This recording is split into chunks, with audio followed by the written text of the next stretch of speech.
29ª Feria Internacional del Libro y la Lectura. Juegue y lea. Este año es el fútbol lo que nos reúne en torno a la Feria del Libro. Hasta el próximo 16 de febrero. Y ya están listos y dispuestos para acompañarnos Luis Urrutia Onel, periodista chileno nacido en Rancagua, Premio Nacional de Periodismo en el año 2008. Chomsky es su seudónimo para poder hacer sus comentarios deportivos, porque además desde hace mucho tiempo ha estado ligado al fútbol. Presentado y acompañado por Rodrigo Gutiérrez, periodista deportivo de la zona, panelista estable del programa radial Pasión por el Deporte, hoy transmitido en Radio Monte Carlo. Esta es una mesa de conversación de periodismo y fútbol, fútbol y periodismo. La Feria del Libro recibe con este aplauso a Luis Urrutia Onel y a Rodrigo Gutiérrez. Muy buenas noches. Antes que todo, agradecer la invitación del municipio de La Serena a esta gran y tradicional fiesta de la cultura que este año ha estado ligada a lo que es el periodismo y el fútbol, básicamente. Para mí es un honor, la verdad que es un honor poder compartir mesa con uno de los más grandes periodistas y cronistas de historias de fútbol.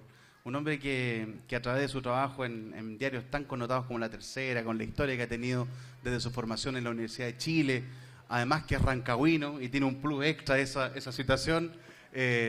Quiero saludar y sin más preámbulo darle la palabra a Luis Urrutia Onel, Chomsky, quien está aquí y con quien me va a corresponder dirigir esta conversación en la cual pretendo que todos puedan participar e interactuar con él. La verdad que sobre la mesa hay gran cantidad de obras que son parte de la obra literaria de Luis Urrutia, un destacado periodista que se ha metido a este mundo de la literatura y nos ha entregado datos, anécdotas, datos pero fidedignos de la historia del fútbol y por supuesto la manera de narrar lo que ocurre tras esa pasión que nos lleva a todos dentro de la sangre como es el fútbol. Don Luis, gracias por estar con nosotros acá. La idea es que podamos dialogar y poder partir primero por lo que es esta pasión que nos liga primero al deporte y luego a plasmar esto en estos libros, en esta literatura. Gracias, Rodrigo. Gracias a la Serena. Hacía 20 años que no venía a esta ciudad. Debo haber estado presente en las primeras 9 ferias del libro. Está un poco cambiado. El escenario estaba ahí. Solo existía esa escalinata, no la de los costados. Y en el medio estaba lleno de stand. De modo que es muy emotivo estar de vuelta. Y un gusto, estoy a vuestra disposición. Lo primero, ¿cómo surge esta pasión de poder traspasar todo tu conocimiento, todos sus años de ejercicio periodístico, reporteando en terreno, haciendo crónicas para diario, a veces sobre la hora? ¿Cómo se produce ese camino que te lleva a emprender este rumbo de plasmar para siempre, hacer eternos diálogos, relatos, historias ligadas al fútbol chileno y al fútbol internacional? En rigor no debería sorprender porque fue una secuencia lógica. Yo crecí leyendo la revista Estadio, después la revista Gol y Gol, después descubro el Gráfico de Argentina y ellos tenían otro estilo. A mi parecer la mezcla de ambos era el ideal, porque la revista Estadio tenía mucho análisis, tenía profundidad y la revista El Gráfico era más vivencial y el acento estaba puesto en la emoción. Entonces, hay compañeros de colegio o de pensionados a los que he vuelto a ver después de varias décadas y ellos me dicen que tú siempre hablabas de que ibas a escribir. Y se pudo materializar. Los primeros libros los hicimos con Juan Cristóbal Guarelo. Nosotros tenemos casi 20 años de diferencia y siempre tuvimos afinidad. ¿Cómo se conocen con Guarelo? Que lo vemos en televisión. Tú lo dices de diferencia de edad, pero y también diferencia de personalidades que uno puede percibir como espectador, digamos. Él, a la gente que no lo conoce, yo siempre les prevengo, le digo, Guarelo es pesado los primeros 15 minutos, porque él es un tímido agresivo, pero después cuando está en confianza y se suelta, es una persona muy divertida, una persona cultísima. O sea, la gente se sorprendería si supiera de los conocimientos de Guarelo en música clásica, por ejemplo. Él se crió con un padre melómano, entonces es impresionante. Sus conocimientos no solo abarcan el fútbol. Y hicimos el primer libro que en nuestra... Ustedes trabajaron juntos, ¿no? Antes de... nos conocimos en el diario La Tercera. Ujú. Y tuvimos afinidad, no coincidimos siempre, y de pronto salió esta idea de plasmar algo en un libro que siento que cada libro uno lo quiere como un hijo.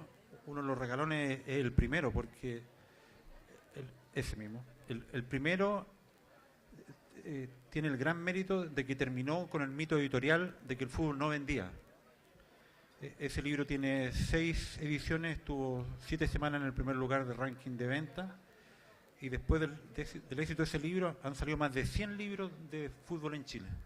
Entonces nos sentimos un poco padres de ese fenómeno. Y la temática es mitad periodismo, mitad fútbol. Hay denuncia periodística, por ejemplo, ahí se menciona el caso de los árbitros que arreglaban los partidos para ganar la Apoyagol. Está el veto a Carlos Caselli por comunista. Están los pasaportes adulterados en tiempos donde se sostenía que los partidos se ganaban fuera de la cancha. Entonces, si los rivales hacían trampa, Chile también tenía que hacer lo mismo. Por supuesto que los rivales lo sabían hacer y nosotros lo hacíamos muy mal y nos pillaban de inmediato. Y después, dado el éxito del primer libro, también era lógico suponer que venía el segundo libro, que es este, donde el caso de Roberto Rojas, no la versión oficial, sino la realidad, yo creo que se robó la película y lo demás quedó en un plano secundario. Fíjate que el caso Rojas se van a cumplir ahora 25 años del maracanazo. Y ya me han contactado de Brasil y hay colegas que están haciendo documental o programas especiales. Primero porque esos 25 años pasaron volando y después porque es un caso muy especial por el desenlace que tuvo, en el que fui por prejuicio de los primeros descreídos. O sea, siempre sospeché mal y el tiempo me dio la razón. En el momento en que sospechar de Roberto Rojas era ser antipatriota. ¿Cómo? Me quiero detenerme en eso, porque lo ha abordado en estos 2 primeros libros, que son la historia del fútbol chileno 1 y 2, donde hay 2 temas súper importantes. Lo del Apoyagol primero, lo del Cóndor Rojas, que yo creo que todos nos recordamos muy bien. Y de alguna manera, me parece que estas literaturas son las que ayudan a sacar a la luz la verdad en momentos en que la luz y la verdad no podía aparecer por normativa oficial. Era efectivo que muchas veces ustedes tenían información, pero que las direcciones del diario decían, no, esto no se publica. Sí, pero eso no ha cambiado, ¿eh? En la actualidad es muy difícil tocar temas que afecten a empresas que son auspiciadoras de los noticiarios, por ejemplo. Eso no se puede hacer, aunque estemos en democracia. Hay poderes fácticos que resultan intocables. Y el fútbol siempre era mirado como un pariente pobre, entonces hay mucho prejuicio sobre él. Y el secreto, si hubiera una receta de los libros, era contar la historia y contarla en forma entretenida. Yo tuve la suerte de ser alumno de don Edmundo Concha y de él aprendí, decía que al lector había que ponerle alfombra roja. Entonces, yo quiero darle la mayor información posible, todos los datos, distintas opiniones, para que él pueda formarse la propia, pero no soy de ponerle vallas al lector, todo lo contrario, quiero ponerle alfombra roja. Intento que leer no sea un castigo, sino que lo pasen bien, que disfruten la lectura, que lo lean a mata caballo, que les quede una sensación de que lata, se terminó esto. Y es así, y ocurre. No es porque esté al lado suyo ni me toque entrevistarlo.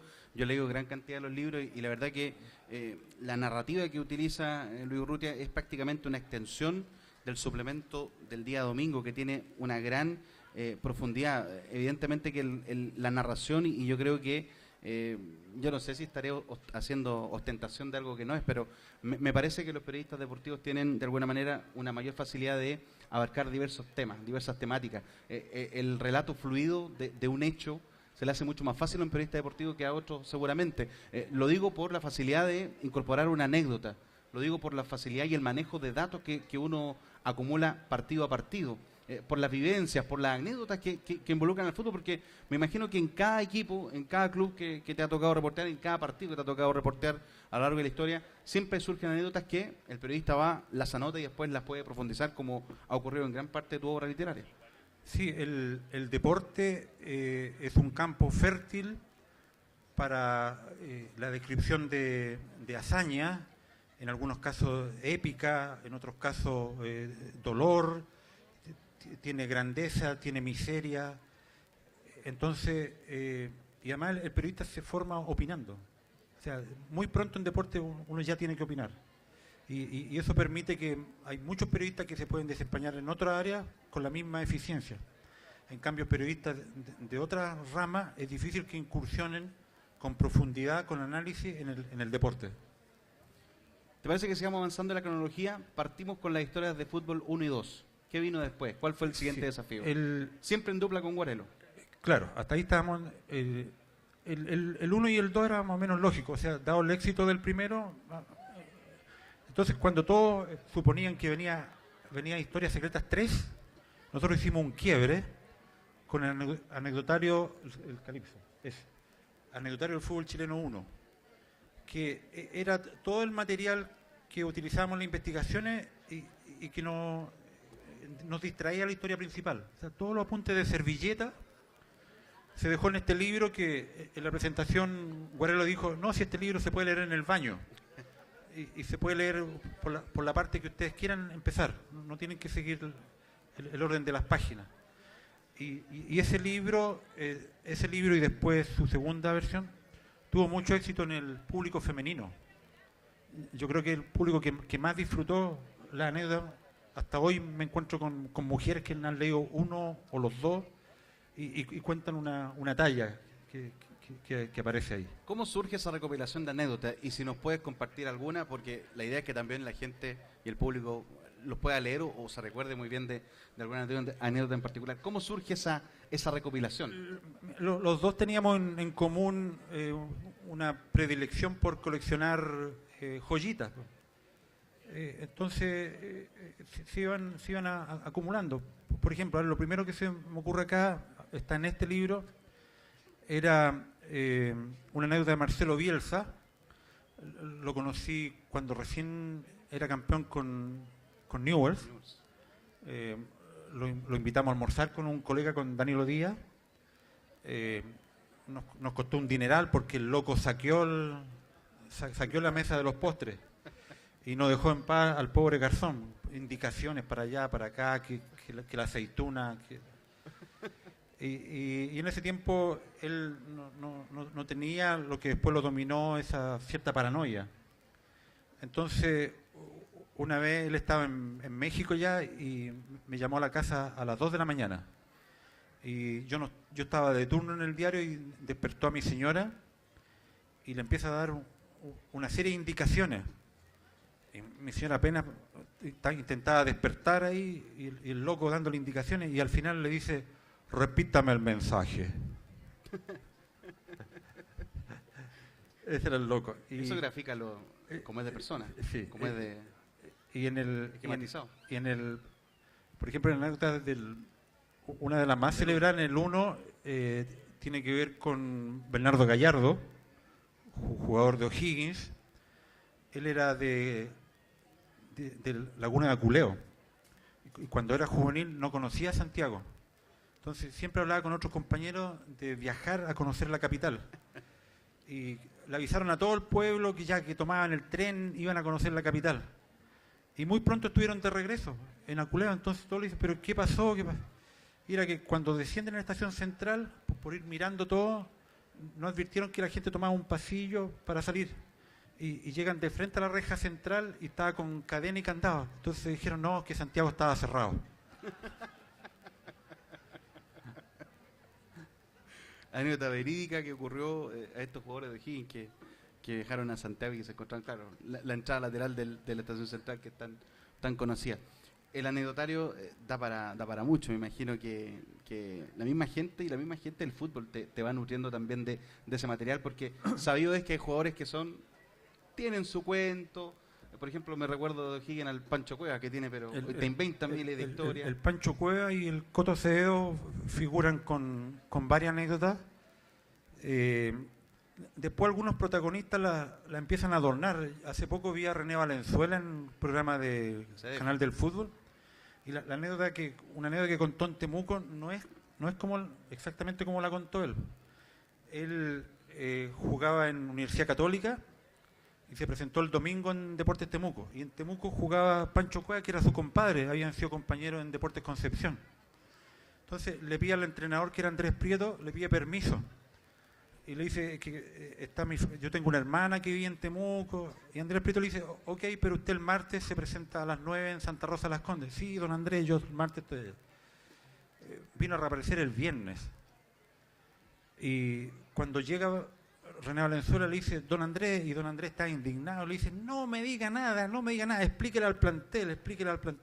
Así que reúne al plantel ahí, y René Valenzuela dice, no, mira, me acompañó mi amigo Pancho Cueva, salimos a recorrer la ciudad en un Austin Mini y nos caímos a una zanja donde justo cabía el vehículo y no podíamos abrir las puertas y nadie nos veía, entonces estuvimos 3 días atrapados ahí, qué sé yo. Y todos los compañeros se tiraron al suelo aplaudiendo, grande, maestro, grande, por la talla. Y el Chuleta caminaba por las paredes, qué sé yo, ¿no? El otro, el Pancho Cueva, es famoso porque una vez inventó que había sido abducido por un ovni. Exactamente. Décadas antes que el marido de la Pati Maldonado, el precursor fue el Pancho Cueva. Él estaba en Deportes Concepción y pidió de prima un vehículo y se lo dieron y no sabía manejar y chocó. Entonces dijo, no, si es que fue un ovni, me abdujo, me nubiló, qué sé yo. La imaginaria del Pancho Cueva, que también es un gran personaje del fútbol, Luis. Bueno, hablamos de la historia, hablamos del anecdotario. ¿Qué viene en la cronología de la obra literaria tuya? Luego del anecdotario 1, cuando todo el mundo suponía que venía el anecdotario 2, nosotros hicimos esto, la historia de la clasificación, que aquí hay un relato íntimo de Bielsa, en la época que él no tenía drama con los periodistas. Está toda la historia del... Yo digo que tengo la pretensión de escribir para el índice del fútbol chileno. Cuando alguien quiera conocer la historia de Sudáfrica, aquí está. En el último libro, cuando alguien quiera saber de la historia de clasificación a Brasil, está acá. Cuando alguien quiera saber del Ballet Azul, está el libro del Ballet Azul, el libro del Mundial del 62, Colo-Colo 73. La pretensión es eso, dejar un índice. En la actualidad estoy en un proyecto que no se ha materializado, de hacer un libro de O'Higgins, por ejemplo. Fantástico. Que ¿hay Rancagüino ahí aparece? Sí, muy bien. Fíjate que no hay ningún libro de O'Higgins. Recién un colega aquí de Antofagasta. Claro, sí. Lucho Piñones me mostraba, Antofagasta hay 8 libros de Regional Antofagasta, Antofagasta Portuario, etcétera. Hay 8 libros. Ahí está. Primera fila. Ahí está, claro. y O'Higgins no tiene un libro, por ejemplo. Entonces, vamos a ver si se materializa, porque hay unos gerentes ahí en el club que quieren hacer un libro de relaciones públicas, a lo que yo me opongo, y yo le digo que no, un libro va a ser como todos los otros libros, va a tener historia, va a tener anécdotas, estadísticas, fotos. No hay relaciones públicas, y O'Higgins existe antes de la llegada de la familia Humor. Sí, estuvo a punto de descender y no todo es la estrella, es verdad. Entonces, pero yo creo que va a salir humo blanco. Usted la dejó picando cuando habló de la historia de Sudáfrica, con lo de Bielsa, hasta que era un momento en que no tenía problemas con la prensa. ¿Tuvo problemas con la prensa al final, Bielsa? ¿Cuál es la visión? Porque se ha especulado mucho respecto a la salida, que fue por un tema político, porque vino un cambio de gobierno y eso habría influido. ¿Cuál es la verdad oficial de la salida de Bielsa y cómo terminó esa relación con Chile? Los problemas de Marcelo Bielsa empiezan en la Argentina, primero con la mafia que encabeza... ¿cómo se llama? ¿Grondona? No, Niembro. Fernando Niembro. Los problemas que tuvo Bielsa con Niembro son los mismos que tuvo Manuel Pellegrini, los mismos. El tipo quería meter sus jugadores porque es un empresario, fue jefe de prensa de Menem, un tipo absolutamente corrupto. Acá se le endiosa, por supuesto, porque este es un país acomplejado, porque es argentino. Entonces, Bielsa exigía, Niembro exigía una participación en los pases de los jugadores. Bielsa ni conversó con él, lo mismo Pellegrini. Y también quería que le dieran las exclusividades. Y sobre todo con Pellegrini, cuando ganaba River era mérito de los jugadores. Y cuando perdía era culpa de Pellegrini. Así de descarado. Entonces, ese fue el primer distanciamiento. Y lo otro, hubo un par de periodistas que, según Bielsa, traicionaron su confianza. Entonces, le hacían preguntas, Bielsa las contestaba y después aparecían publicadas. Y hay una que le ocasionó problemas con la mujer, porque en una él dijo que amaba más el fútbol que a su mujer. Y, extrañamente la señora no se lo perdonó. No. Pero ¿qué hay de cierto en la obsesión prácticamente de Bielsa por el fútbol, esto de la colección de videos, esto de vivir en función de eso? Todo eso es real, pero eso existió antes, o sea, él no lo inventó. Antes que él lo hacía Carlos Vilardo, por ejemplo, y antes lo hacía Osvaldo Subeldía y el Toto Lorenzo. Lo que pasa es que como todo es mediático ahora, él lo popularizó. Y a mí me molestaba mucho el bielcismo-leninismo, que eran los adoradores de Bielsa, que cualquier cosa decían como Bielsa, y uno le tenía que explicar, no, si eso existe hace 20 años, hace 30 años lo hizo esto. Es como la gente que, no sé, hay jóvenes que yo le escuchaba decir, Borghi inventó la Rabona. ¿Qué inventó la Rabona? Si Maradona hacía la Rabona. El Chepo Sepúlveda, del Ballet Azul, le hizo un gol a Hungría el año 61. ¿Cómo va a decir que lo inventaron la Rabona ahora? Y de lo que ustedes me hablen, todo se inventó. Ustedes dicen, Ronaldinho Gaucho inventó mirar para allá y tocar la pelota para allá. Eso yo se lo iba a hacer a Guillermo Páez el año 72. La jugada que llaman el látigo, cuando la pelota va y vuelve como Macén en el pool, eso yo se lo iba a hacer al Chueco Hermosilla el año 71. Y así. Entonces, hay una lucha contra la corriente. Uno trata de evangelizar, trata de educar, pero muchas veces es una batalla perdida. Antes de, nos vamos a adelantar un poco a lo del 62, pero me parece que es parte de lo que tú defiendes, porque ya vamos a hablar de esa polémica que surgió respecto a la visión tuya del Mundial, pero me quiero detener en eso que tú hablas de las figuras. Tú planteaste en alguna de tus entrevistas que las figuras de antaño, si tuvieran la facilidad, la cobertura mediática de hoy día, los implementos para hacer el fútbol, serían 10.000 veces mejores que Messi, mejores que Ronaldo, etcétera. Sin entrar en la eterna discusión de si fue mejor lo de antes o lo de ahora, yo cambio un poco la perspectiva y les digo, los cracks de antes, supongamos Leonel Sánchez, él jugaba con una camiseta que era una lona. O sea, ahora las camisetas pesan 100 gramos y permiten el paso de la transpiración. Tienen ventilación. Él jugaba con medias de lana. Imagínate las medias de lana cuando llovía, cuando había barro. Los zapatos eran verdaderos bototos con puente. Los botines de ahora son de piel de canguro, pesan 100 gramos. Los balones eran de cuero, tenían gajo, entonces no eran absolutamente esféricos. Entonces, los cañoneros de antes era muy difícil hacer goles de fuera del área. Los cañoneros del pasado, en la actualidad, con el balón que es absolutamente esférico, que vivorea, porque todo el adelanto en la tecnología lo que persigue es que haya más gol por el sentido del espectáculo, y los perjudicados son los arqueros. Entonces, cualquiera de los grandes de antes, en la actualidad serían más grandes. Y eso se aplica a todos los deportes. En atletismo, por ejemplo, Estados Unidos tuvo un velocista y medallas de oro en salto largo, Jesse Owens, Juego Olímpico de Berlín 1936. Con la marca que hizo Jesse Owens en salto largo el año 36, habría sido finalista en Beijing 2008, 72 años después. Y él corría con unas zapatillas que eran pesadas, corría en pista, se llamaba de ceniza, pero era de arena.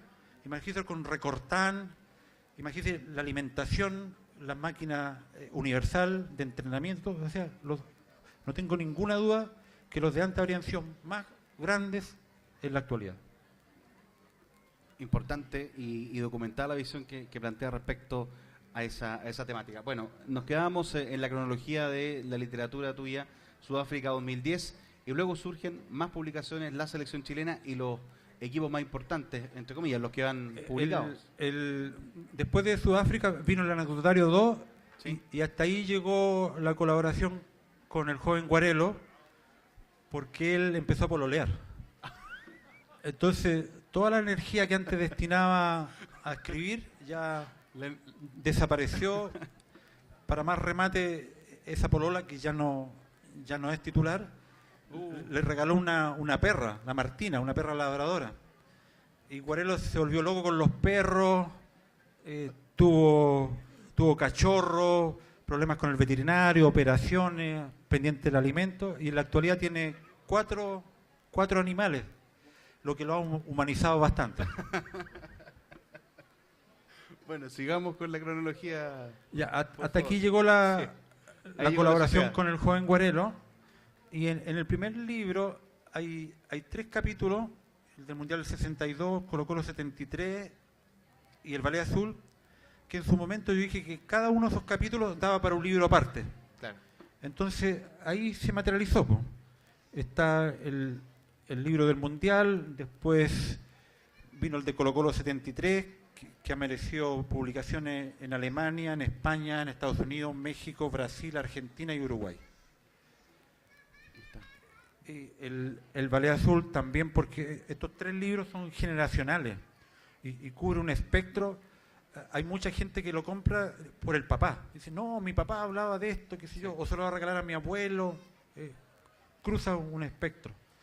Del Mundial del 62, evidentemente que todos no tuvimos la ocasión de vivirlo. Los que sí lo vieron lo recuerdan muy particularmente, quizá como la fiesta más grande del deporte que haya existido. ¿Es efectivo? ¿Tú lo viviste?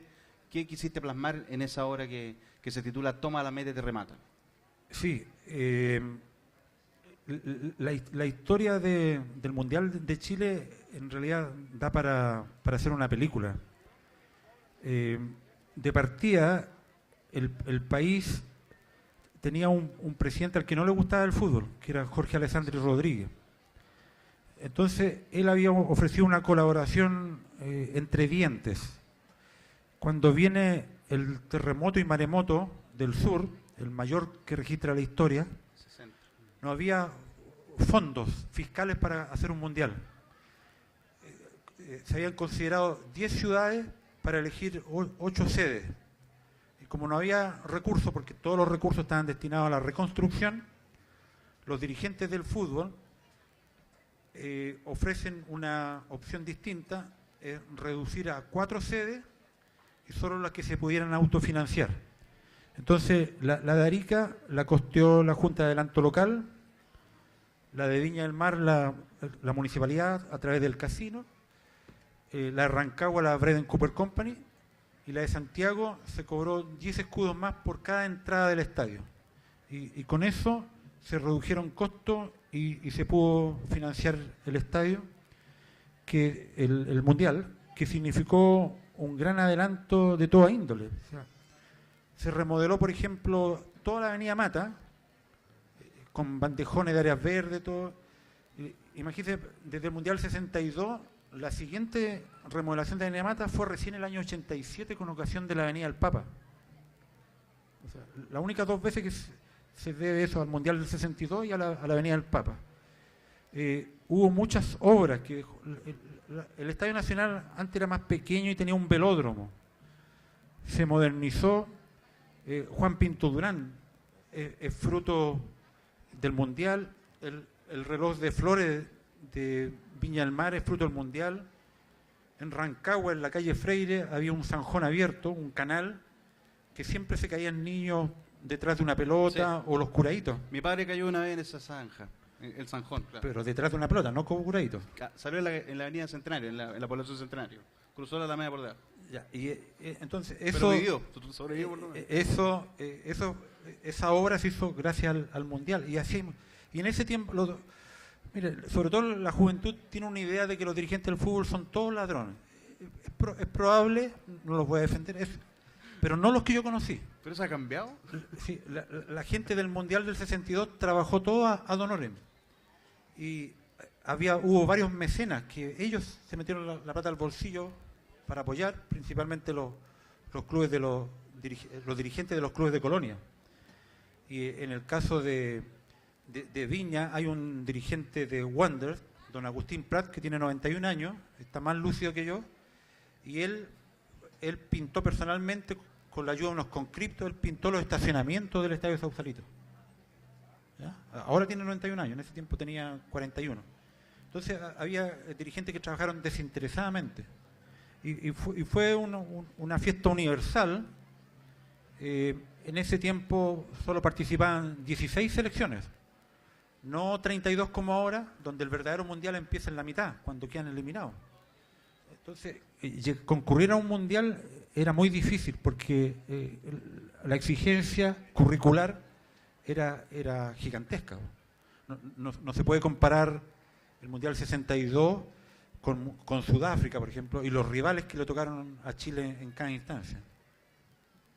O sea, no se puede criticar tampoco o decir que el Mundial dejó pérdidas, que no fue una No, aporte al para contrario, Chile. dejó utilidades. Dejó utilidades que se repartieron entre los clubes que habían facilitado jugadores. Y después vino toda esa década del 60, es cosa de tomar la revista Estadio y Colicol de esa época y van a ver cualquier reunión doble y había 70.000, 80.000 personas. Y eso fue herencia del Mundial también. De todas maneras, nos pilla la hora, pero vamos a los clubes grandes, a Colo-Colo, a la U, que ya tienen también su historia. Colo-Colo 73. El título de la hora lo dice todo, el equipo que retrasó el golpe. Sí, ese también es un libro vivencial porque me tocó vivir esa época.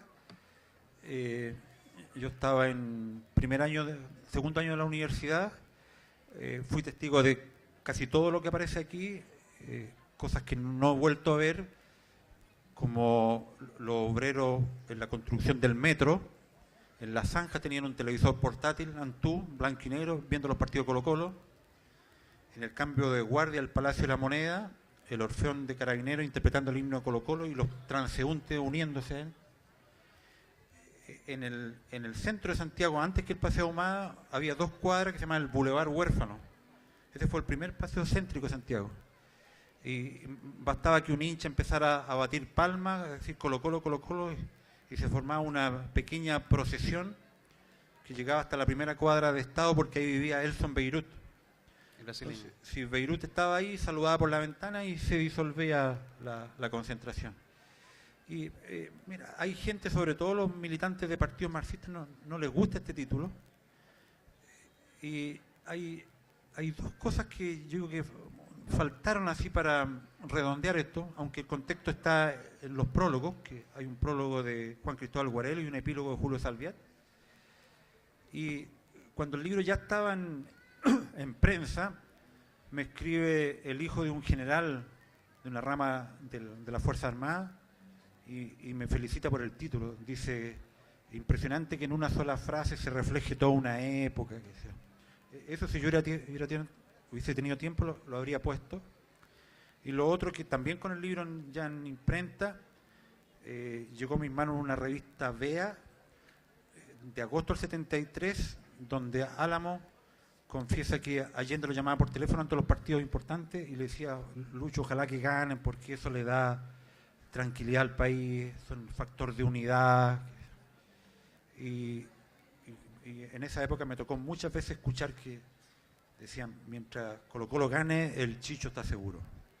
Bueno, la portada del libro ya por sí también es histórica, es una fotografía que tú nos puedes describir, que es el plantel junto a Salvador Allende en su momento. Sí, eso fue antes de que Colo-Colo enfrentara a Botafogo en el Maracaná. Ahí lo recibió en La Moneda, y en el interior hay otras fotos que en la Embajada de Argentina, de Chile en Buenos Aires. Eso fue después del partido con Independiente. También hay una foto ahí de Allende con el plantel. Con Chamaco Valdés, claro, sí. En la página siguiente. Acá. No, después de Independiente.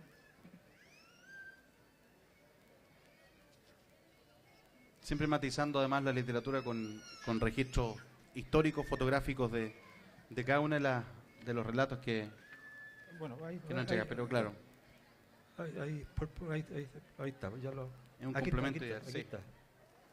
Ese. Ahí está. Ahí está la fotografía. Que vale la pena leer, por supuesto. Bueno, del color azul, del lado de Chile, del ballet azul. El de la U también, yo creo que era imperativo hacer estos libros porque este fue un plantel de jerarquía. En 11 años ganó 6 títulos, perdió una definición, tiene 2 segundos lugares, aportó 8 jugadores al Mundial del 62, 10 al Mundial de Inglaterra. Entonces había que hacerle un reconocimiento. Bueno, seguimos avanzando y esta es la última obra que tú tienes. Y este es el último. A pesar del título, este abarca, el título es de marketing, ¿no? Porque el primer capítulo es el del Mundial de 1950, también en Brasil, y donde Chile participó con una selección con figuras señeras. Actuaron Sergio Livington, Fernando Riera, Andrés Prieto, Atilio Cremaschi, Jorge Robledo, Manuel Muñoz, todos nombres históricos. Y el capítulo 2, que yo creo que es el más sabroso, sobre todo para los jóvenes, está todo el fracaso de Inglaterra, que fue la segunda vez que Chile participaba en 2 mundiales seguidos, que era el de Chile 62 y el de Inglaterra. La diferencia con el actual es que estos se ganaron los 2 en cancha. Pero en Inglaterra había cifrada grande esperanza y fue un fracaso. Y hay muchas joyas, hay material gráfico. En el caso de Brasil 50, de una revista, una joya que tengo, la revista O Cruzeiro, que ya no existe, del año 50, material inédito. Lo mismo, imagínate, las fotos de Inglaterra tienen 47 años, ese pasaporte también es inédito, y a los jóvenes les sorprende la virulencia con que la prensa de esa época atacó al Zorro Álamo. O sea, en la actualidad ningún técnico toleraría eso y seguramente vetaría a los periodistas o no les daría notas. Hay rescatado una crónica humana ahí de Raquel Correa, que es una carta que le envió el Zorro Álamo a su mujer. Una carta donde le expresa toda su desolación, qué sé yo. También es un libro que me dejó muy, muy satisfecho. Y es la última producción de Luis Urrutia O'Neill, nuestro invitado de esta noche. Para mí ha sido un agrado poder compartir junto a usted esta presentación, haberles entregado al público de La Serena esta visión. Yo les quiero anunciar que toda la obra literaria de Luis Urrutia la va a firmar el propio autor y el municipio verá, el Departamento de Cultura, cómo se pueden obsequiar estos libros, porque la verdad que son patrimonio. Además que el gobierno hace un par de años atrás ya lo dio a algunos de ellos como obras imprescindibles para la literatura. Así que yo quiero agradecerle y démosle un fuerte aplauso a nuestro invitado Luis Urrutia O'Neill, que ha estado con nosotros, y esperar, estimado, que las generaciones futbolistas que estamos viendo hoy en Europa teniendo tanto éxito pueda seguir generando muchas más historias, que la pluma tuya no se detenga jamás con historias que nos llegan tan profundamente para todos los que amamos el fútbol, para todos los que domingo a domingo vamos a una cancha, escuchamos partido a través de la radio y lo vemos a través de la televisión. Bueno, yo nunca dejo de agradecer al lector anónimo, que uno no lo conoce, ni él a uno, la gente que compra el libro, los lee, porque gracias a ello uno puede seguir escribiendo. Yo tengo 6 libros más en la cabeza y va a depender de las respuestas de los lectores si se materializan o no. Así que mi agradecimiento al lector anónimo. ¿Por qué no algún día hacer un libro de La Serena, de Coquimbo, que mejore la campaña deportiva? Por ahí Lalo Rojas quería armar uno. Eduardo Rojas quiere hacer uno de... Y también otros colegas de Coquimbo que andan por ahí. Gracias por estar con nosotros esta noche. Muchas gracias a ustedes y un placer, y ojalá me vuelvan a invitar. Si les falla alguien en la semana, me avisan nomás. Muchas gracias. Muy buenas noches a todos. Gracias por la atención dispensada. Con este aplauso entonces agradecemos esta presentación esta mesa de conversación que estuvo acá Chomsky junto a Rodrigo Gutiérrez, y como ellos lo dijeron, la colección la tenemos completa y autografiada. Desde mañana vamos a entregar los detalles aquí en la Feria del Libro para que las personas que quieran se la puedan ganar. La vamos a sortear el próximo 15 de febrero. La colección completa son 9 títulos de Chomsky y la vamos a regalar aquí en la Feria del Libro, así que tiene que estar atento y atenta los fanáticos y amantes del fútbol en la Feria del Libro, porque vamos a estar con ese regalo para todos ustedes. Vamos a entregar los detalles día a día aquí en la feria, así que tienen que visitarnos, seguirnos también. Hay una cuenta de Twitter de la cuenta del Departamento de Cultura, y ahí también vamos a estar entregando los detalles para que puedan participar por esta tremenda colección.